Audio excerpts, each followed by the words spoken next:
this is the angriest Toyota Corolla ever, and in this review you're going to find out why you're probably going to want to buy one, but you might not ever be able to. Stay tuned. Thanks for watching The Right Car. I hope you're enjoying what you are seeing so far. This community is a little bit different to everyone else out there, so please do join in and get involved in the fun. You'll see in the community tab on YouTube that there is a competition happening right now. If you can guess the noise that you're about to hear, you could win a prize. Tell me the car, tell me what it is, you'll win a prize.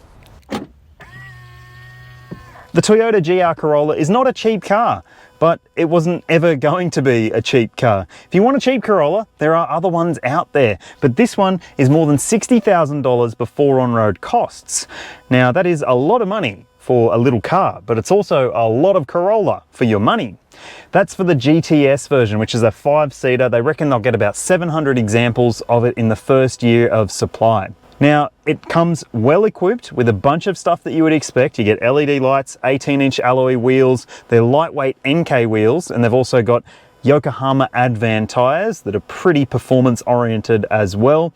You also get things inside like an 8-inch touchscreen media system, a 12.3-inch digital instrument cluster, leather lined steering wheel, heated front seats, and these seats are actually special sports seats as well. Then there's the Morizo edition, which is named after Akio Toyoda's persona when he's behind the wheel of a car.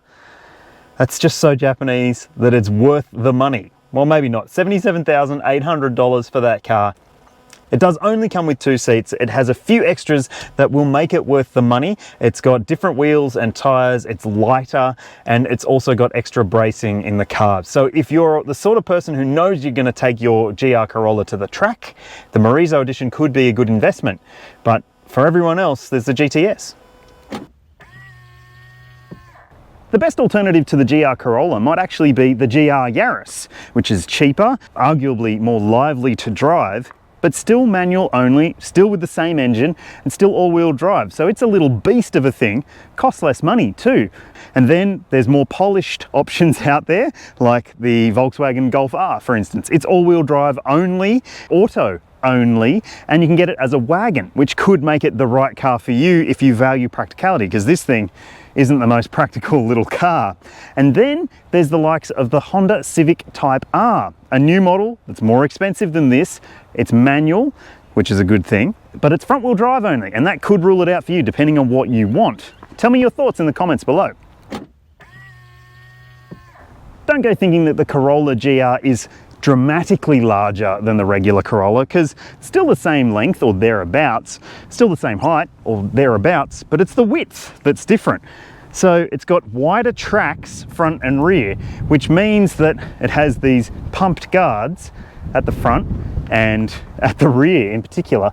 It really is a whole lot wider. Let me show you from the back, because yeah, this is a big bum little thing. Problem is, the bum isn't that big. Let me show you. Boot space is not a highlight for any Corolla hatchback on the market, and that's certainly not the case for the 5-seat GTS version of this Corolla. Under there, you'll find a repair kit. The battery's in the back as well for better weight distribution. No spare tire to save weight, which is good. The space itself is quite small, and if you have a family, it's not going to be right for you, but I've already said that in the regular Corolla hatch review as well. If you do need a more practical hot hatch, the Golf R has a bigger boot, and there's a Golf R wagon, and it's probably going to be the right car for you if you need something that's both fast and really, really functional. Find yourself in a GR Corolla and it will feel like a slightly more special space than a regular one, but it isn't necessarily going to blow your mind in terms of wow factor. I don't think that's a big deal for a Corolla buyer, but for someone who's spending this kind of money on a Corolla, it might be. You do get these lovely sports seats, which are grippy and comfortable and supportive and very adjustable, which is good too. You've got a GR steering wheel, GR gear knob, GR floor mats as well, but there's nothing like ambient lighting or anything to make it feel special, and you have to spend the extra money to get the Morizo edition if you want red stitching throughout the cabin too. That would have made it just a little bit more upmarket if you ask me. Otherwise, it's pretty similar to a standard Corolla in here. Obviously, you can't get a manual Corolla anymore, so that little shifter there is a little bit different. No manual handbrake in any other Corolla in Australia either, so that comes in handy when you find yourself on a skid pan, or if you are on a racetrack and you want to take advantage of slip and slide, that works a treat. There's also no center console here, so you're not going to bash your elbows if you are having a bit of a crack if you're on a racetrack, for example. Otherwise, everything else is pretty much as you would expect. You get the same 12.3-inch digital cluster that you get in the top spec versions of the regular Corolla, same 8-inch touchscreen media system. You do get some drive mode selection buttons down here, and you can adjust drive modes in the screen. There's an individual mode, so you can tailor it to what you want it to be. There's also bottle holders in the front doors. There's a pair of cup holders between the seats, a little storage tray here, and a wireless phone charger up here under the dashboard. Now, just like the regular Corolla, every time I put my phone into that tray, I turn on the seat heaters. That's bloody annoying. All right, should we check out the back seat? Just like the regular Corolla hatchback, this one isn't the most spacious backseat experience. This is set for me at 182 centimeters or 6 foot. Got a little bit of knee room, a little bit of toe room, and not very much headroom, and getting in and out is still a bit of a pain for someone my size. If you have smaller occupants, maybe you've got kids, there are ISOFIX points in the outboard seats and 3 top tethers as well.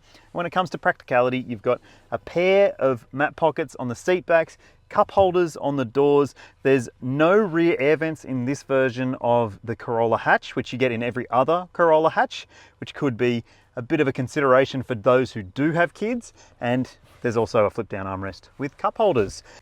The Morizo edition is going to appeal to those who, well, are basically only ever going to need 2 seats because it doesn't have a back seat.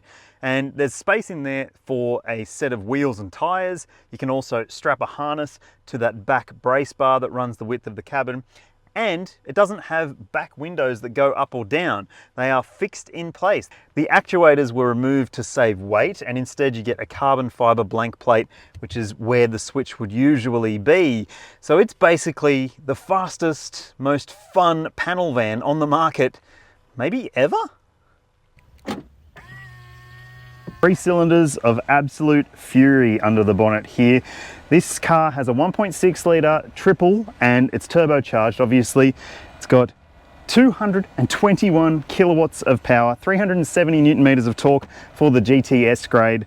And that means that it has the same power per litre in kilowatts as a Bugatti Chiron. Insane.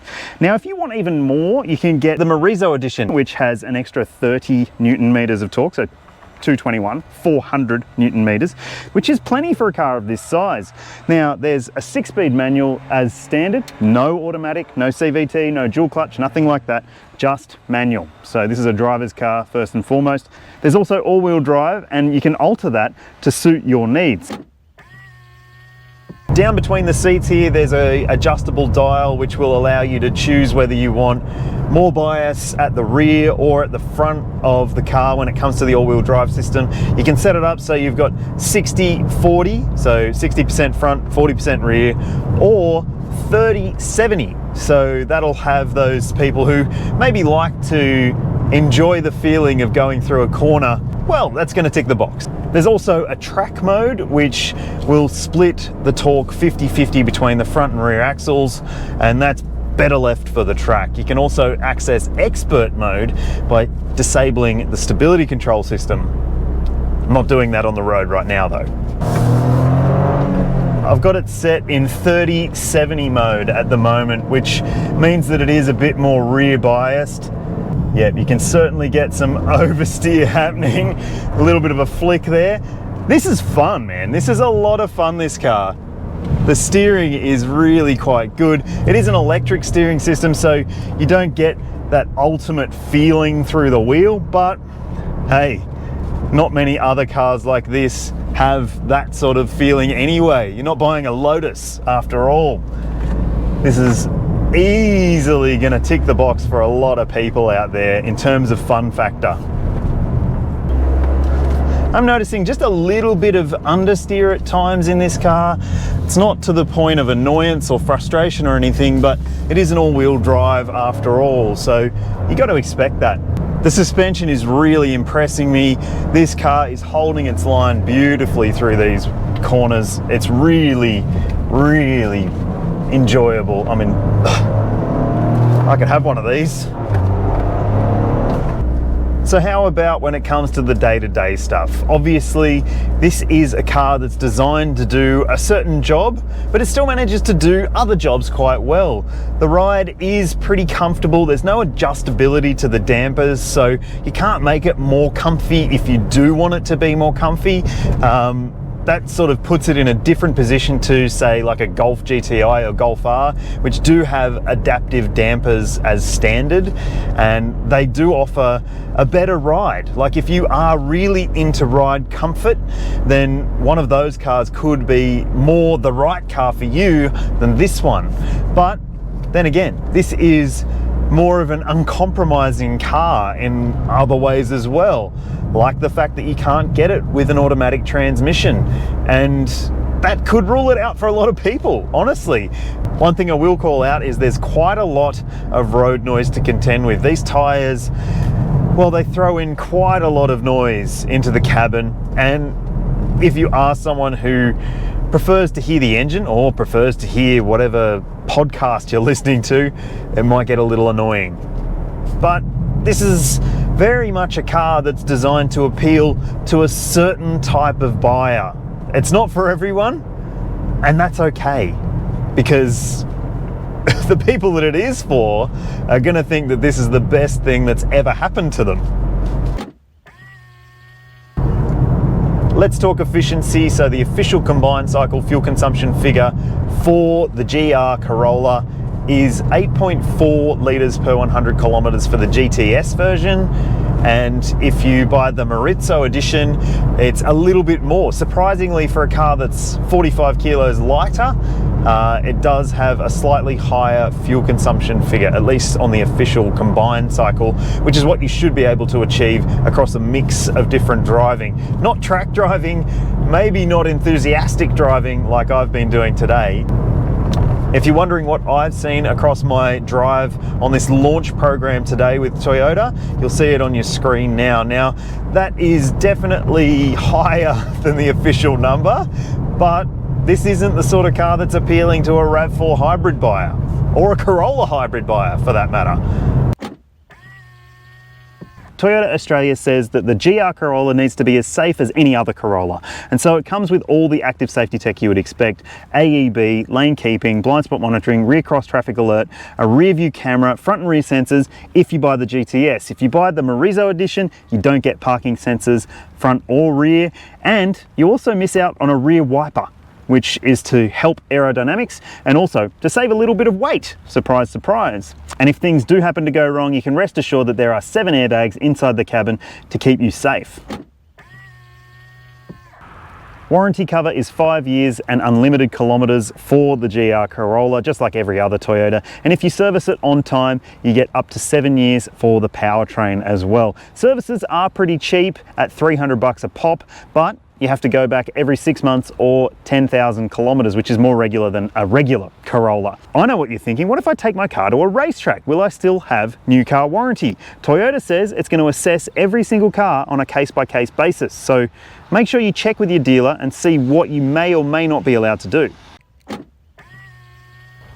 The Toyota GR Corolla is unlike any other hot hatch on the market right now, apart from maybe the Yaris GR, but it is certainly the sort of car that will appeal to a certain type of buyer, and not everyone. And that's okay, because not everyone should drive this car. Only people who want this car should be driving this car, and Toyota even reckons so too. They're vetting orders to make sure that it isn't going to go to price gougers out there who just want to flip their car and make a lot of money, because this will be worth more money if it isn't mistreated, let's say. Tell me what you think in the comments section below. Would you choose this or one of the other hot hatches out there, or something completely different? I'd love to hear from you. Thanks for watching. See you in the next one.